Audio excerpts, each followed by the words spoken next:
plus chaude que l'air.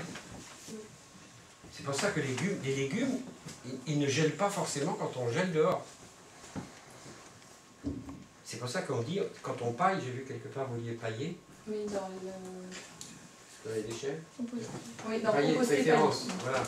Pailler, ça veut dire qu'on va préserver les légumes en leur mettant un petit édredon, une petite couverture. Parce qu'elle ne fera pas la même température.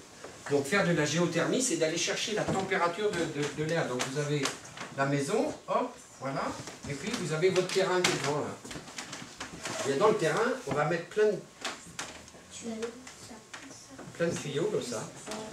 Et puis ici, on va avoir un appareil qui va vous pomper tout ça et va vous le renvoyer dans la maison. Donc on se sert de l'énergie qui est comprise dans la terre pour aller chauffer la maison. Donc c'est économique, ça ne coûte rien. Juste un petit peu le moteur ici avec le ventilateur. Il tourne, c'est tout. C'est bien. Donc il faut essayer de faire de la géothermie. Ce qu'il y a, c'est qu'il faut le faire au départ, parce que quand votre jardin est bien fait, vous n'allez pas les tout défoncer. D'accord? Et puis il y a des pays comme du Pau. Par exemple, j'étais en Islande. Vous voyez où c'est l'Islande? Oui. Tiens, toi qui es forte en géo là. Je me montre. Non, je te ramène pas. Donc l'Islande, on se rapproche du pôle Nord. D'accord? On passe à la Suède, on passe à Norvège. On continue. J'étais en avion aussi. Là. Et puis on atterrit. Alors l'Islande, c'est le pays de la géothermie. Vous avez entendu parler des geysers? Oui. C'est quoi? C'est comme des volcans, sauf qu'ils crachent de l'eau bouillante. Voilà. Donc ça veut dire que vous avez la terre, comme ça. Vous avez un creux. Et puis, vous arrivez ici dans le magma. Et puis un endroit où il y a de l'eau, par exemple.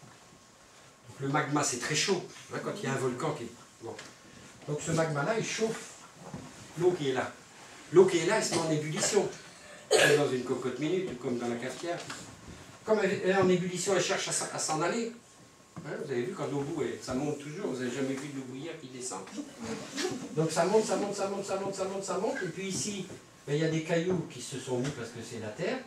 Ça fait exploser les cailloux et pouf, tout d'un coup, ça vous fait un jet magnifique. Comme ça.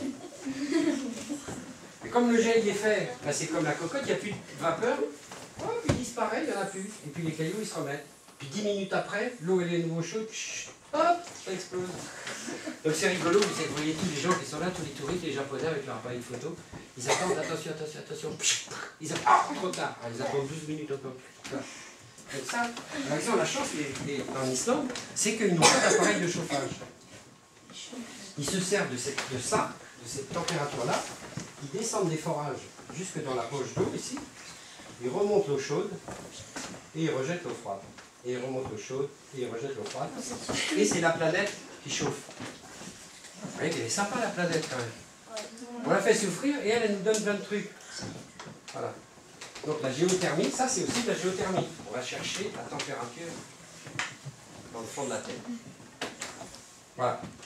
Qu'est-ce que j'ai pas encore entendu? Toi par exemple.